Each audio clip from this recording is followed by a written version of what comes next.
like, Bada bing, bada boom. she's an all-in-one magnificent queen, Mina Liccione. Guilty pleasure cheesecake. You can plan as much as you can. That your name needs to start with a j sound. That's a bit of a weird question. Oh. And I was the honeymoon baby. You need to learn to say no and to press pause and to stop. There's a huge difference between being nice and being kind. Kindness is so important because I didn't forgive her. So thanks for that therapy session. You're welcome.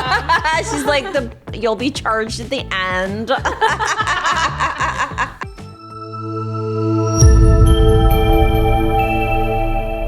Assalamu alaikum and welcome to Press Pause with Jouhayna. On today's Burj Banter episode, where we play a game of Jenga with a twist, where each block has a handwritten question on it, I'm joined with my performing arts comedy teacher. She's an all-in-one magnificent queen, Mina Liccione.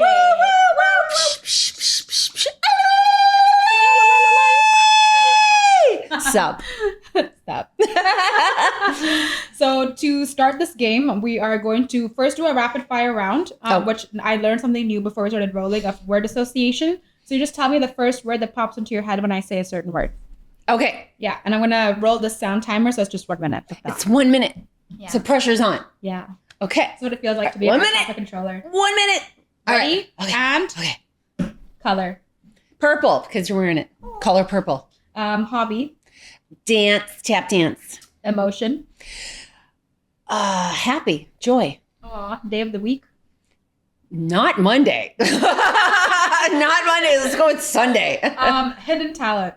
Hidden talent. I'm really good at doing impressions of random cartoon characters. Oh. Yes. Homie.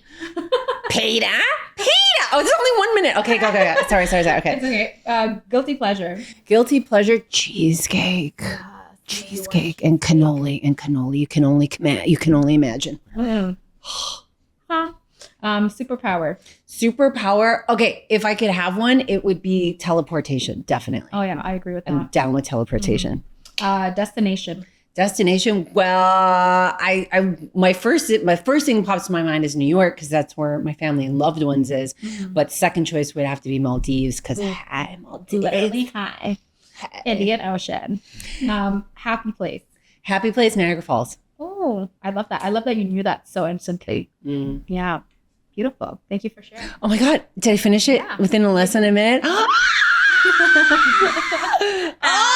my God.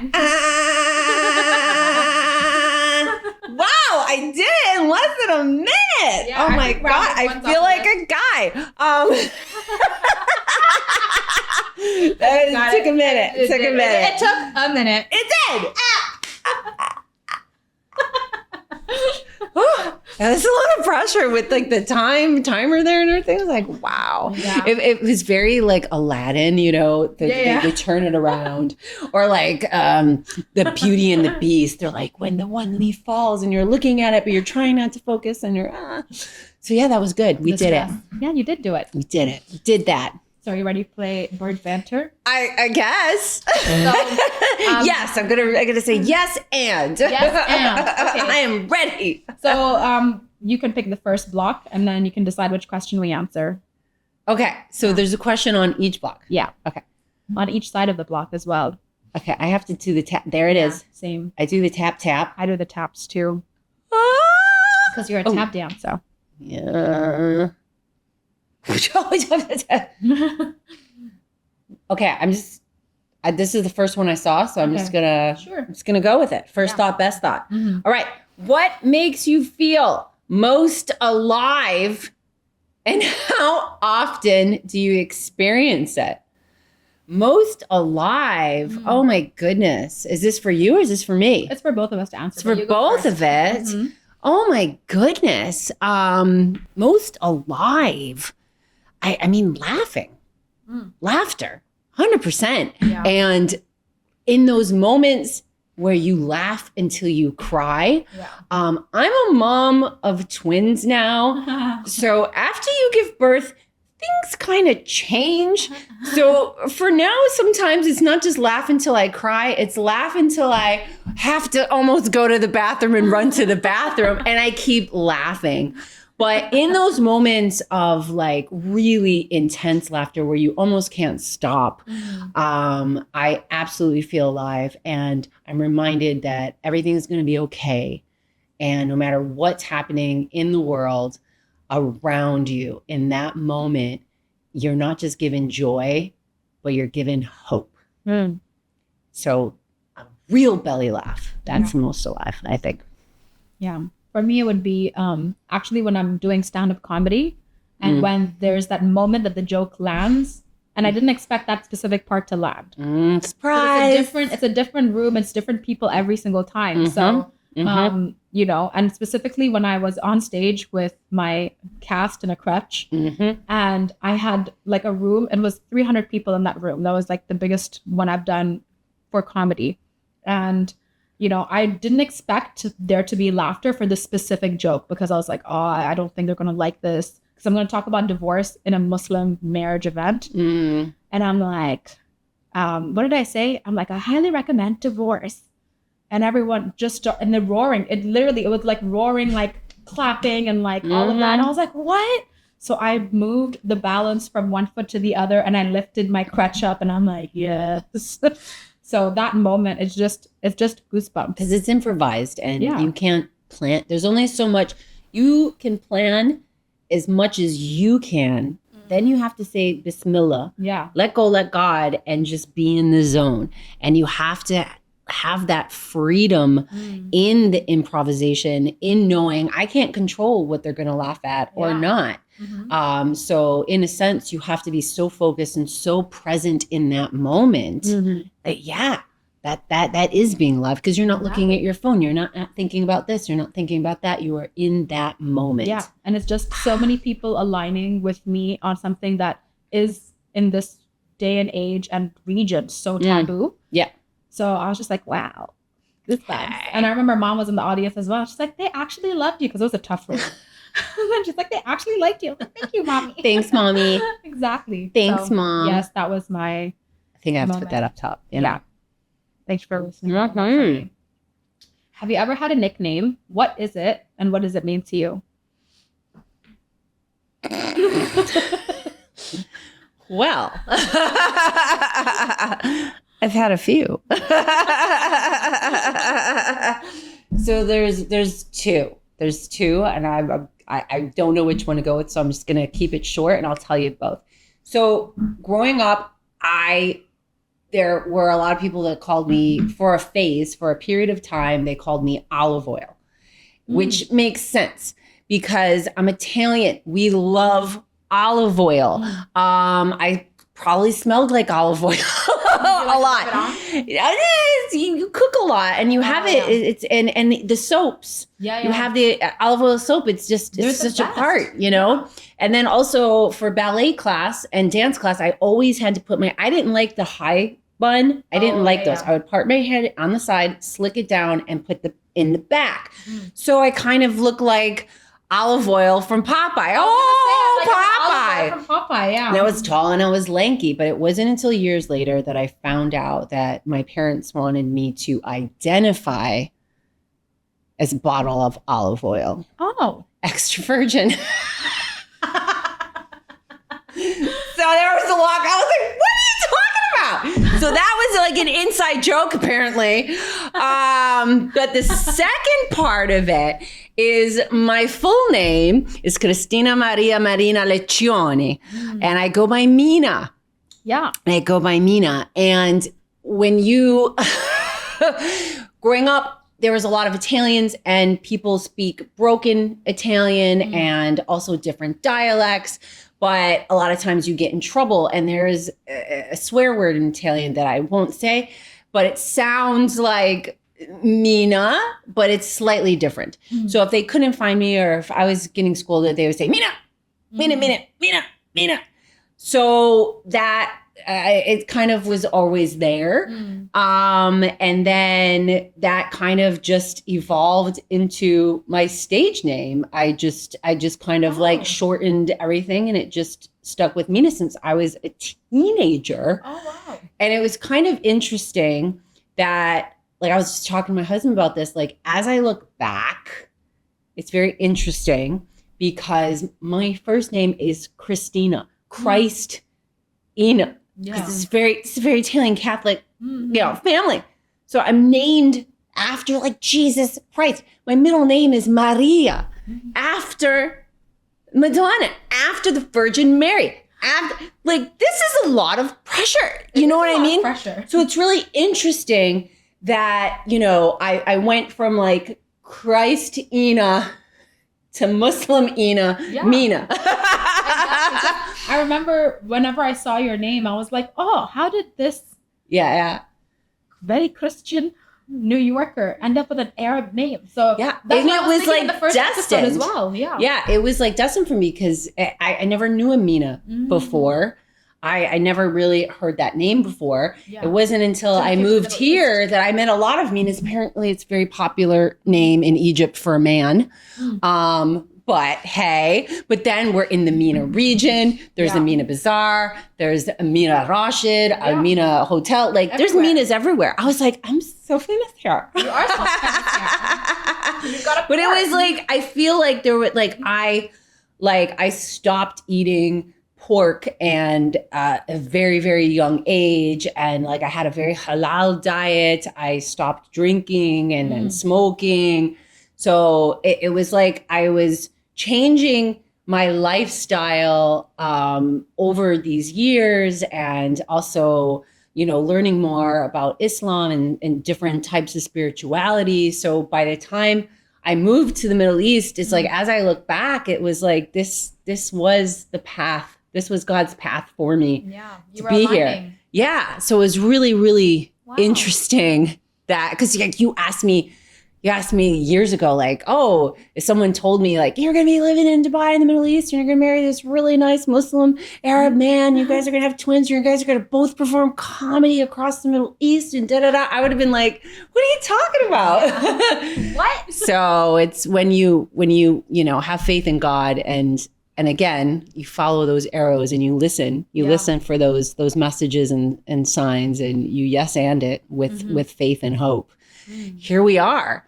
Yeah. So that's my Mina story. Not too many people know my Mina story. So know it. That's why I love this game, because we both don't know what's going to come up. Yeah. And it's a game. It's a game of almost chance of finding out more about each other that we wouldn't have really had this conversation in class because you're so busy and then I'm rushing to work or something or the other.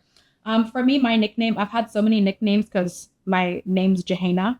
And it's a unique name. It means the beginning of new things, actually. Mom picked it out from a book. She's like, I just felt the need that your name needs to start with a j sound. Oh. I was like, that was her. She was going through a French phase. She's fluent in French as well. So she's like, there you go. I was like, did you just want me to go like, 𝐸'𝐵𝐿𝐴 Jouhayna? And she's like, actually, maybe I did deep down. And I was like, okay, cool. Aww. So that's where my name came from. And then Jouhayna also was like the village Google, like back in the day, she was like the knower of all. She just knew everything. Okay. So I was like, okay, cool. So she wanted somebody, like she wanted a unique name of somebody intelligent.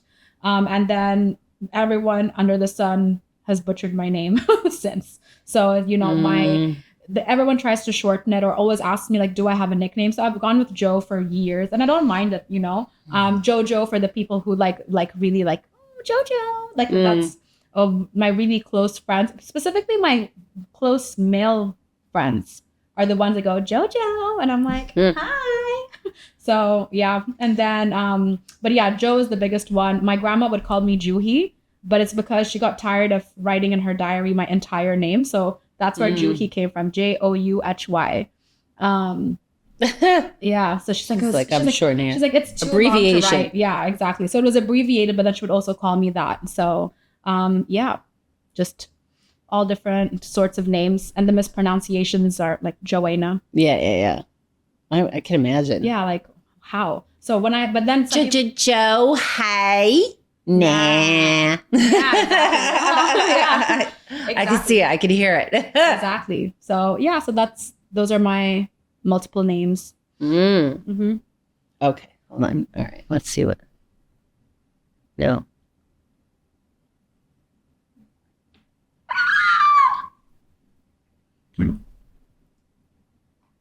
Oh. Okay, let me see.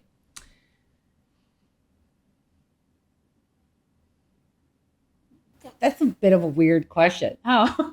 What historical event do you wish you experienced firsthand? Oh. Historical event. Honestly, I don't even know. But when I wrote it out, I was like, what an introspective question. Historical event. Historical event. If you're stuck with that one, you can flip it. Maybe. Because what I think is very political. Yeah. Because when I hear historical, unfortunately, I associate with right now war. And not very positive stuff. That's what even unfortunately, for me, all I'm thinking is blood.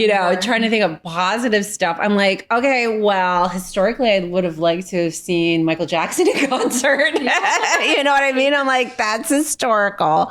But it's really my association right now is not the kindest of history. Exactly. So let's see. Hold on. What else we got? This block is for the guest.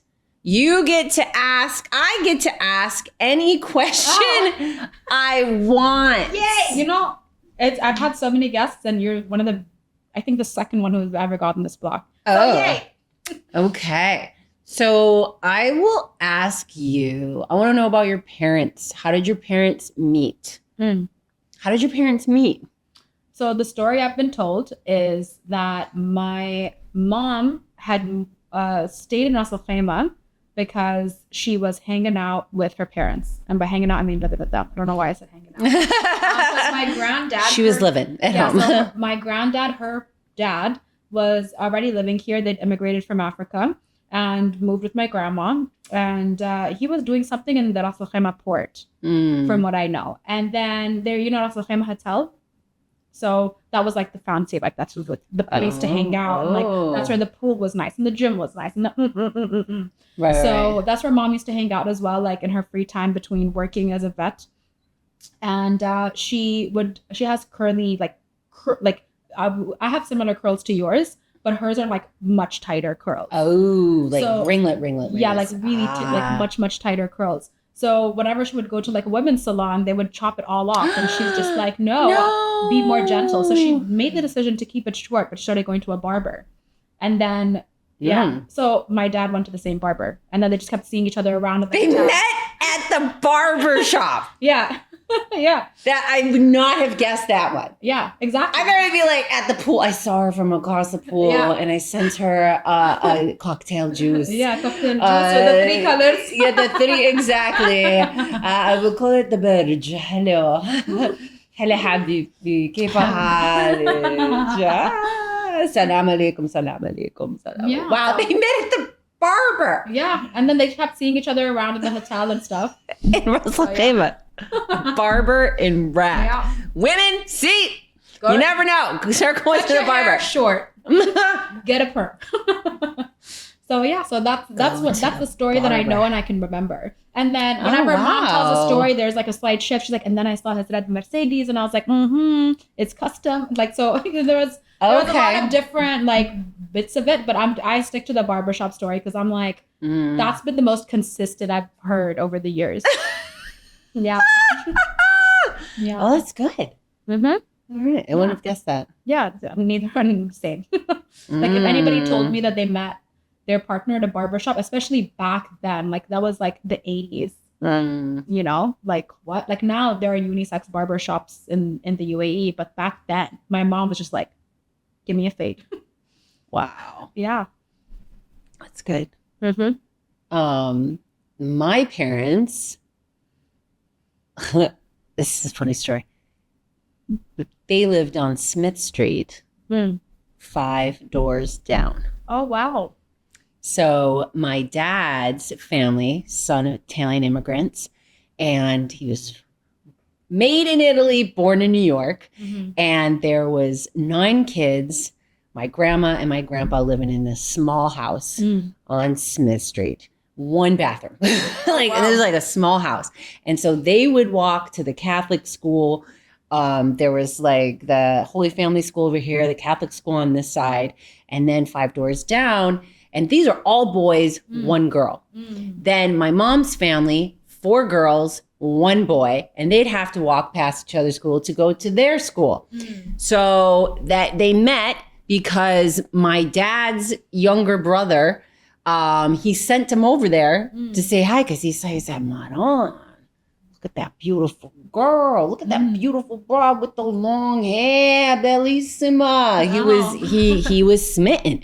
So he had my uncle go get her information. And so he kind of like went, and then he ended up asking her out. And my uncle, her brother, my uncle Chucky, was like their chaperone. He went to the movies with them and sat in the middle and everything. How old were they when this happened? My mom was like 18. And so he was like 5 years older than her. Yeah. But they got married very quick. He's like, I knew she was the one. Yeah. He didn't waste any time. Yeah, I believe in not wasting time. If you know, you know. Yeah, no, he knew. He definitely knew. And they got married, and their honeymoon was Niagara Falls. Oh. And I was the honeymoon baby. But every time I go back to New York, I always go to Niagara Falls. Oh, I love it's a very, very special place. The air, the memories, the love. Yeah. So that's it. That's how my parents met. Oh, I love that. Thank you for sharing. I guess we should do this way. Yeah, we can jumble it up. I always get nervous about the side ones. I always go for the middle ones first because I'm like, let's stay longer. Yeah, I go for the middle ones usually, but I saw that felt loose from my eyes. What are 3 things you love the most about the person you are today? Oh, I like this question. Fun fact. I became a mom 40 years old. Mom as well. Became a mom to twins, my twin boys, my Omar and my Sammy. We prayed for 1 and God gave us 2. MashaAllah. So my boys and having the opportunity to be a mom to these 2, just, oh my God. So that would be 1. Also at 40, within the same time bracket, I also filmed my first stand-up special for Comedy Central. Right. And that same year, I also flew back to New York for the 25th anniversary of Stomp. So I went back to Broadway. Wow. All at 40. And women will be told, especially performing artists, when you start out as a dancer, and that, oh my God, you have to have kids, you have to have success, you have to be married, all by the age of 30. And these amazing things didn't happen until I was 40. Wow. And so I'm in such a different chapter now than I ever would have been. And being a mom now, I have my priorities are completely different. They've completely changed.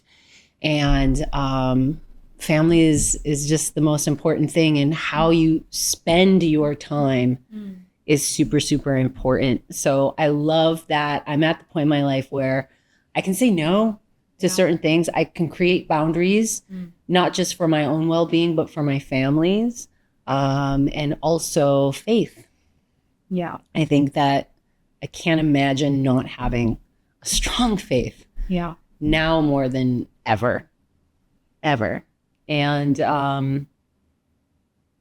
my heart, and I mentioned this earlier, that whenever I have the opportunity to bring joy to someone or support someone or have a higher purpose with my art, that is my heart, and I don't ever want that to change. So I love that about me, and I also love that about my husband, and my sons are starting to do the same. So MashaAllah. There you go. I love it. Yeah. For me, the 3 things that I love most about the person I am today would be that I've learned literally to press pause. That's why I call this podcast Press Pause. I would get burnt out. I never had a sick day. I would push. I'd try to get my education after. So my full-time job was air traffic controller. And then when I graduated that program, I found that I only got a license, like a driving license, and no degree. And I'm like, this was harder than any degree on the planet. What are you talking about? Yeah. So I went and I got my degree after while working shifts. And I had gained so much weight while I was training because it was shift work, stress.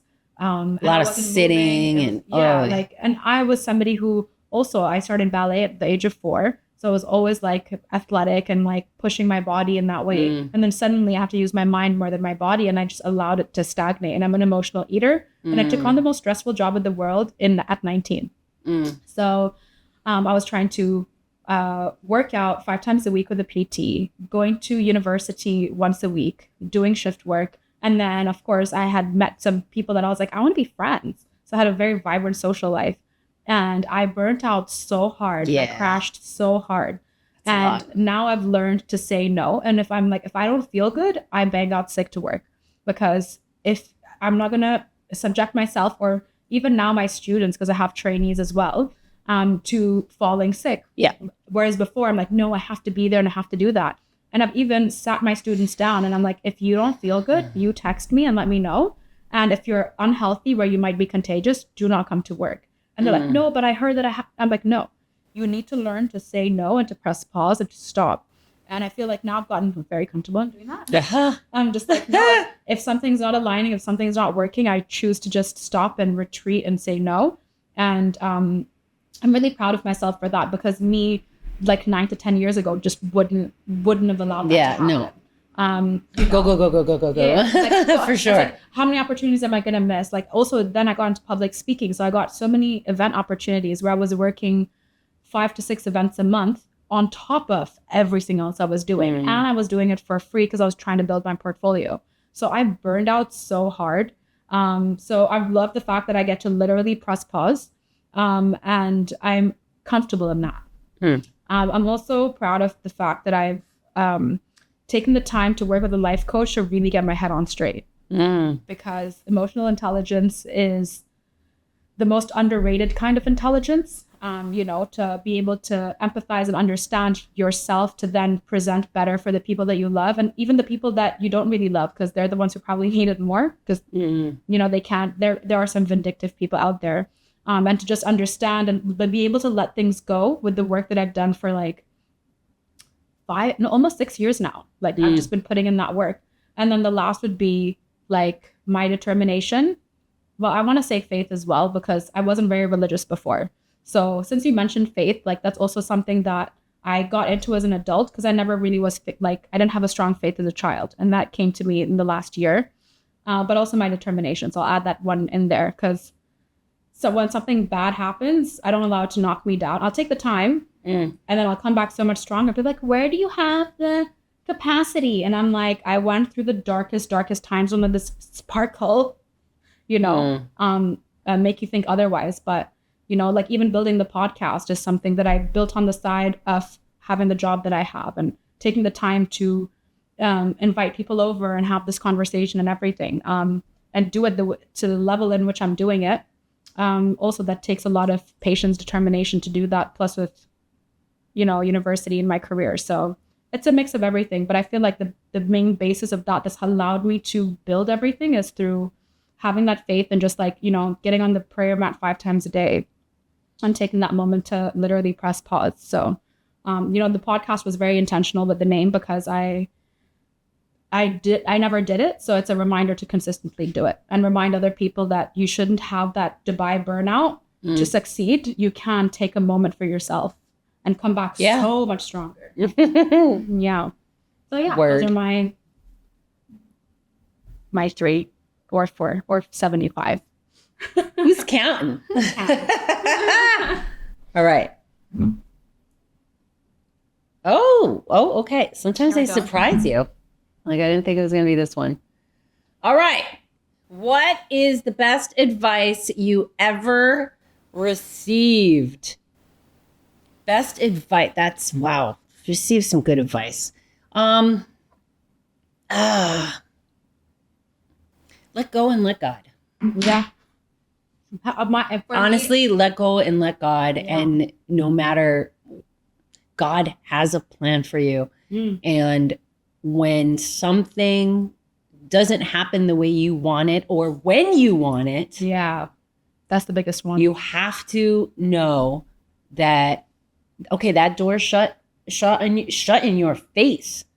God is actually protecting you from something that was going to happen behind that door. 100%.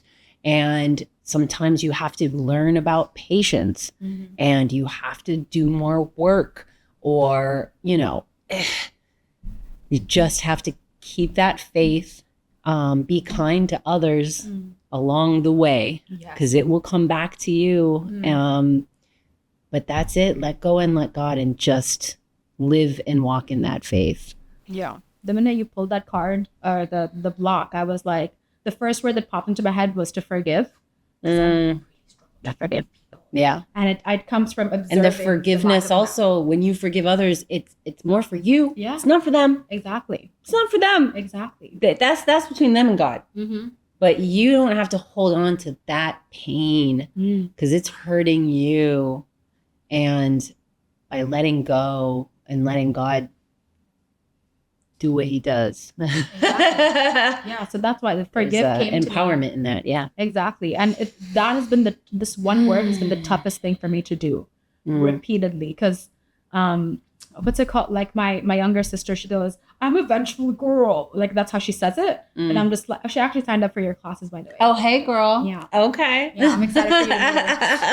But yeah, she goes like, I'm a vengeful girl, and I'm like, it plays into my head every time. I'm like, be the bigger person, be the bigger person, be the bigger person. So what I have done is I'm like, you know what, if I have to forgive that person, I'm just going to treat them with kindness and then just let it speak for themselves. Because I've had some really hurtful things said to me recently as well. And it was somebody, I didn't expect it from this person. I was like, you're mean.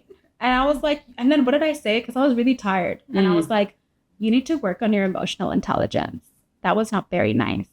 And then later on, they were struggling with something. And I saw them do that. And I went in to help. And I didn't second guess it. They came up to me later and they hugged me. And they're like, I was being bleed.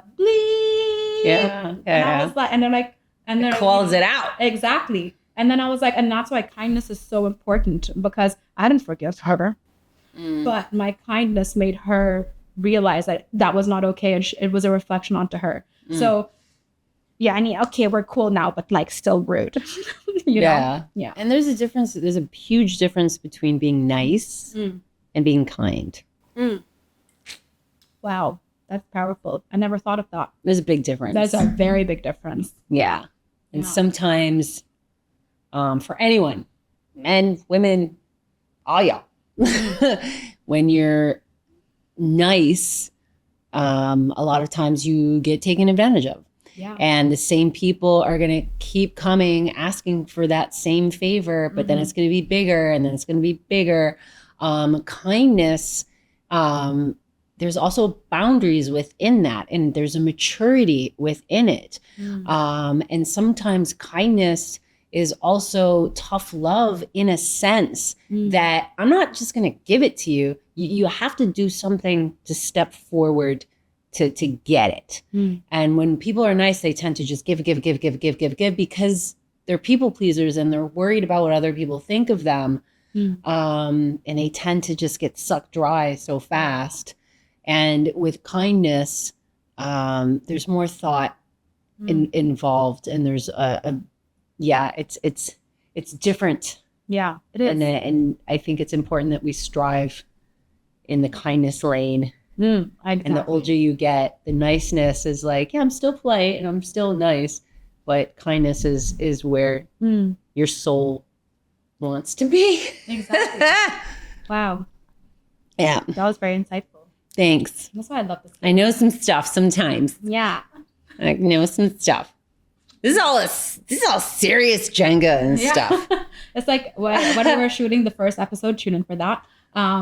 You had moved so much when you were speaking. And I know. And now I'm just like sitting still. I'm like, what's going on? This is the stillest I've ever seen you. Me too. Ever. Me too.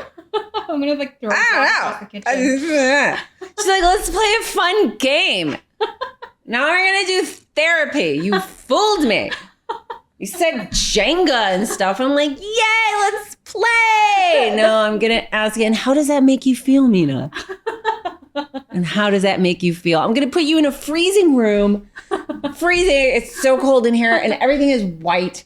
And we increase the everything is white. And we're going to play a fun game. Woohoo! We have to answer really intense questions. You know, most people who come on the show, they're like, oh, this was so light. But I think it's because you're so light in general. They were just like, yeah, this is different. Yeah. Oh, sorry. Oh my God. You can make the tower topple anytime you want. Whoops. Okay. What does success mean to you and how do you measure it in your life? Are my kids happy? Are my kids eating? No, my success right now is in my boys. Yeah. And I'm gonna tell you two stories that sometimes as a parent, you don't know what you're doing. You're improvising and you're just hoping for the best. Sometimes they'll ask you questions and you're just like, oh gosh, I can see both sides. I can see both ways. You know, so me and my husband are like, can he do that? Or is it good? I don't know. But then you have these moments. Like when people leave our house. When people leave our house, they will say, we are gentlemen. And they will not only walk you to the door and say ma salama, but they will walk you to the elevator. They will do the I love you. They're very affectionate. They will, if they know you and trust you, you know, they will hug you. If they could go down in the elevator, and sometimes they do, they will walk you all the way to your car, make sure you got in. They will always wave until you leave, until you're out of sight, you know, and that to me, I'm just like, they're gentlemen and they're kind. And we brought every now and then, we can take them to like a comedy show. There's 7. So there's not too many things that we can take them to comedy wise, yet. We try to take them to music events, like community events, especially if it's outdoors. Sometimes restaurants will have live music. They love going to like magic shows, but we're trying to involve them in like the arts and getting used to going to the theater and appreciating this, because this is such a huge part of my life. And both my husband and I, we work, like the stage is home, you know?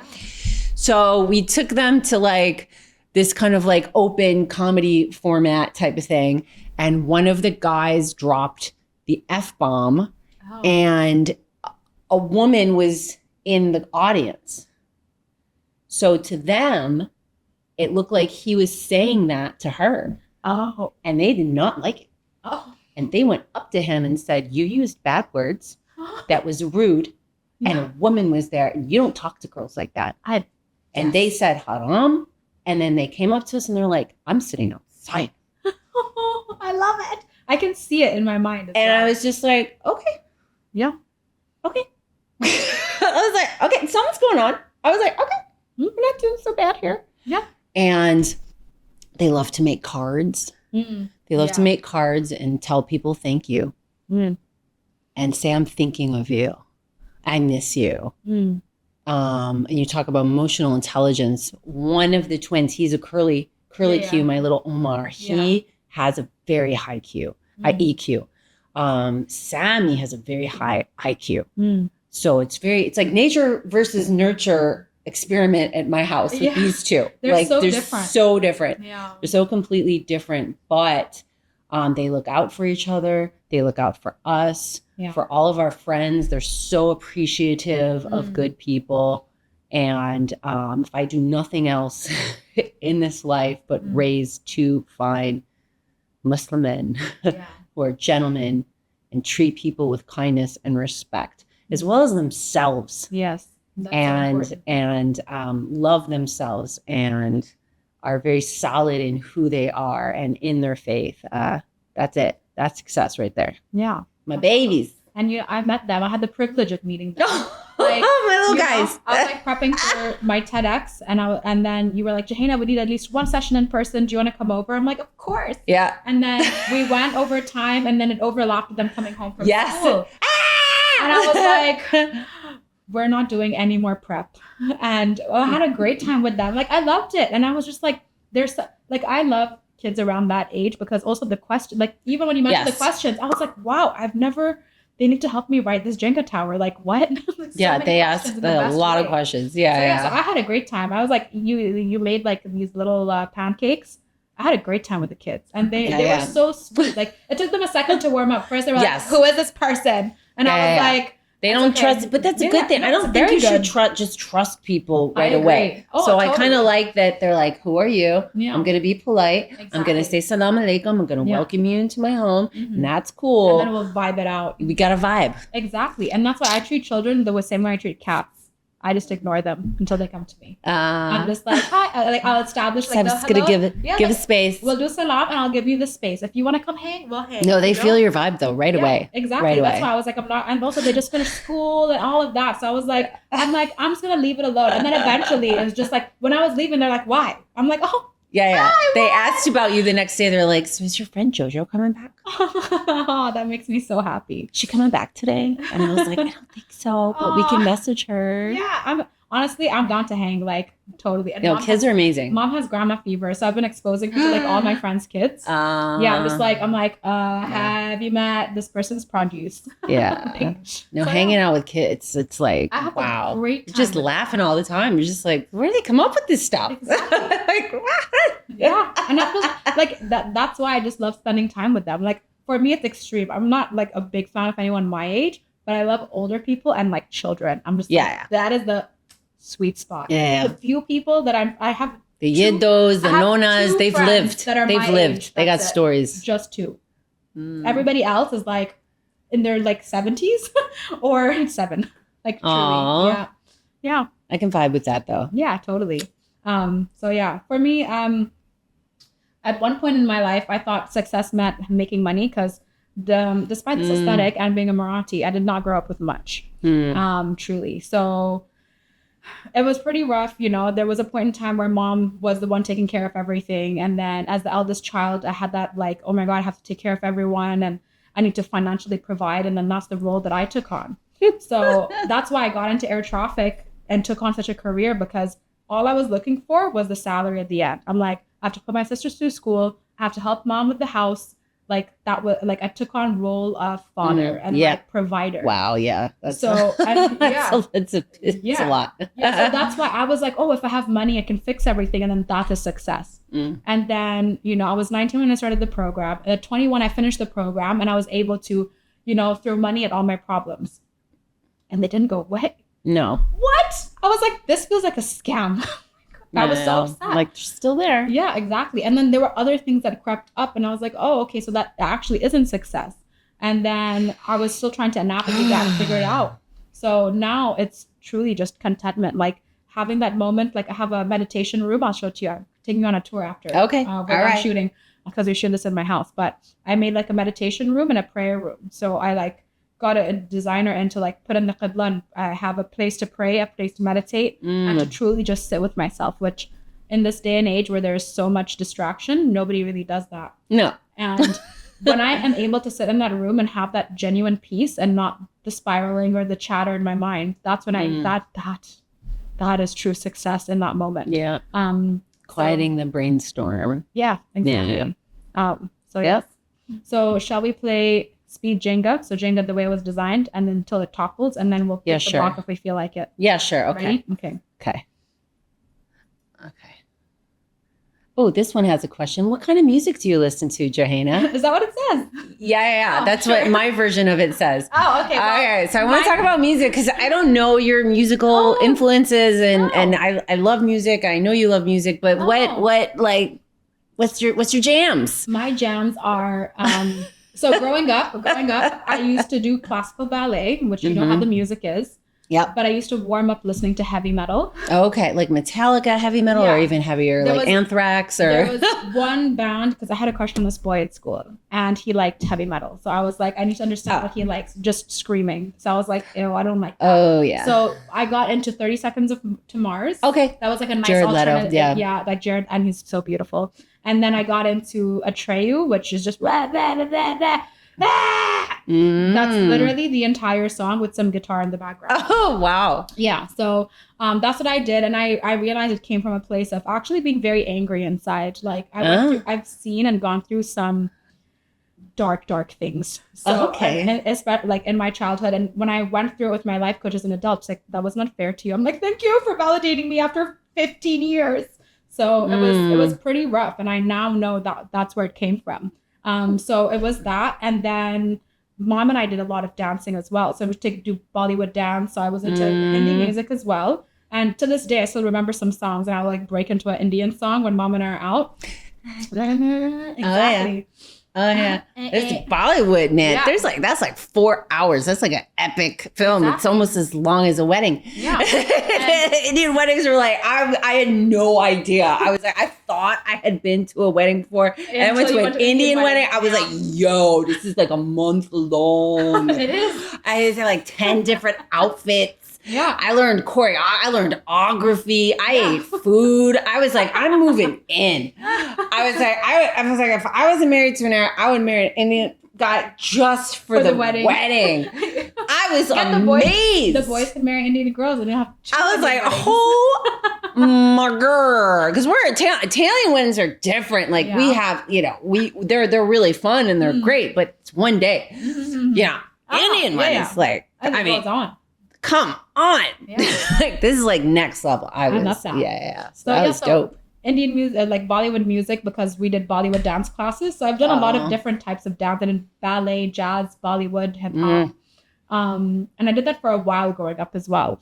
And then I've been dancing since I was 3. I think dance is so awesome. So I think especially for a kid, because you can express emotions without having to say a word or even that you have. In a sense, like dance is what music looks like. Yeah, exactly. And you get to envision this music and create this choreography in your head, and you can close your eyes, and music is amazing. It's and dancing just it goes with it, So for me, I love the beat. So it's half the time I don't know what the lyrics are. And then when I actually listen to it, I'm like, what? That's not what aligns with me. But I love you just make your own. It happens. So the best of us. I remember mom, she even used to like just start a beat, and as a toddler I would just So it started really young. So we all have rhythm. Yeah, exactly. And I've met so many people who are like, oh no, I don't have rhythm. I'm like, girl, you got a heartbeat? Yeah, exactly. You got a heartbeat? You got rhythm. Exactly. Sometimes we walk to our own rhythm and it's hard to get on other people's rhythm. It doesn't mean you don't have rhythm. Yeah. But we all have it. I like listening to like female artists mostly. Okay. All right. So there was one point in time in my early 20s, I'm like, anything I can cry or twerk to, I'm down. So that's cry or twerk. What about a twerk cry? A twerk cry. A twerk tears. Twerk tears. Exactly. So it's a real tear twerker. The tear twerker. Coined that term, put it on a t-shirt right now. Real tear twerker. Yeah. So it varies all the time. Like my favorite color. When you ask me what's your favorite color, I'm like, I don't know. And now I realize it's seasonal. Yeah, exactly. It colors are seasonal. So yeah. Music is awesome though. My mom loved Motown. So when we drive in the car, she was always listening to the oldies channel, specifically Motown. Loved it. My dad loved the crooners. So Sinatra, Dean Martin, but he loved Pavarotti. He would be singing this. He would be singing this. My Way was one of his favorite songs. So Caruso. So we had opera, we had crooners. All the classics were always playing. My dad would cook music. He'd have to have music because you put love into your sauce. Yeah. You don't just cook, you put love into it, and the music puts you in a good mood, and the sauce feels that love. Music was so emotionally connected to the lyrics, the rhythm, the melody, but the food, the passion. It was so much a part of growing up. And then I was always in art class. In high school, it was like at my sanctuary at high school. And the teacher would always play 70s and 80s rock music. So I loved that. So I love like Journey, I love AC/DC, Guns N' Roses, everything. This would be playing during those classes. So I really loved that.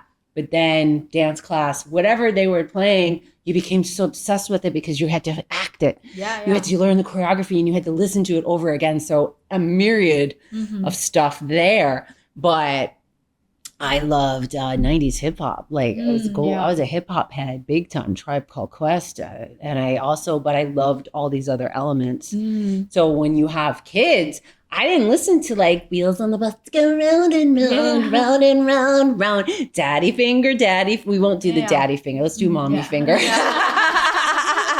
We didn't do that. We played like Bruno Mars. We played Coldplay for them.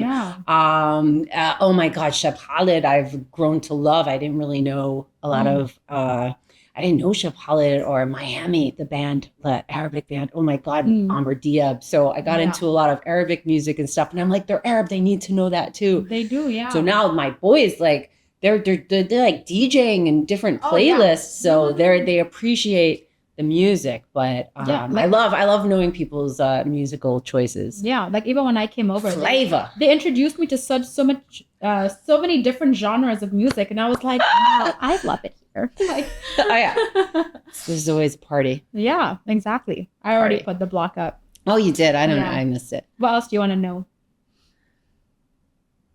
Hold on a second. Okay.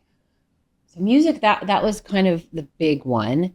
And then, Snap-alicious. Food. What's your favorite foods? Food? I like Indian food. You like Indian food? Like spicy or like white people spicy? Like white people spice. So yeah, there's a scale. Yeah. Like we were in America and my husband likes spicy food. And there are some good like Indian restaurants in Chicago right next to the masjids. There's like good Pakistani and an Indian restaurant. So my husband was like, let's go now while we're here. So we went there and even the waiter was like, you want spicy? And he's like, yup. And he's like, and he looked at him and he's like, you mean like white people spicy or like brown people spicy? And he like looks at him and he's like, brown people spicy. He's like, I want spicy. And they're like, are you sure? And he's like, yeah. So he came out and it's like a spicy, but apparently they're so scared. Yeah. In the States, they're just like so scared. They're like, oh no. Oh, so you like mild spice. Like when I grew up, I could handle spice properly because my grandma would like make chutneys and everything in the house. Oh. But then when I moved out, all the spice was gone. I was like just eating fast food to survive. And then that palate just shifted. And then my ex-husband, who was white, could handle more spice than me. So when I would take him to an Indian restaurant here, they'd be like, Sir, what are you? Less spice? And he's like, no, I can handle it. For I'll her, take it. She can't handle it. And they're always so shocked. So yeah. I'm like a medium spice, but full flavor. Yeah, the flavor has to be. Like Lebanese food is not spicy. No. But there's full flavor. Italian food, not spicy. We put red pepper on certain things. Arrabbiata. You know what I mean? With some, but it's not. So I'm more like full flavor than I am that. Oh my God. I know. I made a mistake by picking the one at the very bottom. Oh, there you go. I think you'll manage that one. A movie. I was like, bada bing, bada boom. Lundy.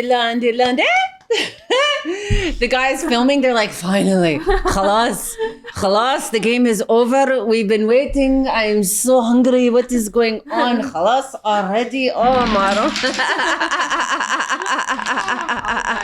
You sat here and wrote in your little thing. Yeah, I did. And the thing is, you wrote in pen, so if you made a typo or a there's write-o, one that's crossed out. There's one that's crossed out. Because that's brave, you know? Because you can't even do like pencil first. If you mess up, you just mess up. You're like, I was going to go all in. Okay. There's some of them that have like hearts and stars on them. but drawn. So thanks for that therapy session. You're welcome. She's like, you'll be charged at the end. Yeah, you know what? Because you're probably like you are the most comedic person who's come on the show. Not based on that one. Yeah, no, that was like really good. Yeah. I was like, oh jeez. Yeah, so that's why I was like, oh, we're gonna have so much fun. And then we were playing, and I was like, wow, Mina has not moved in a good 5 minutes. I'm like, something is wrong. I know. I was like, okay, all right. Well, I could have done the comedy answers, but not after you're like, okay, I named this press pause because you have to press pause and you need to do deeper in life. So I was like, yeah, okay, I can't just make jokes to actually answer the questions. What does success look like to you? A really handsome Emirati husband. Got it. No, I'm just kidding. Yeah, that's why. So I always let the guests start because then you decide the vibe.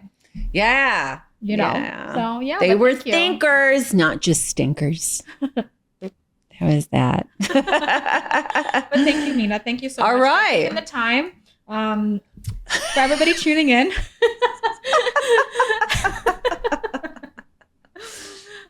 Press Pause family, please remember to like, comment, share, and subscribe. And Mina, Liccione. Learn the name, learn the pronunciation. So yes, thank you for taking the time. And here's a sneak peek for next week.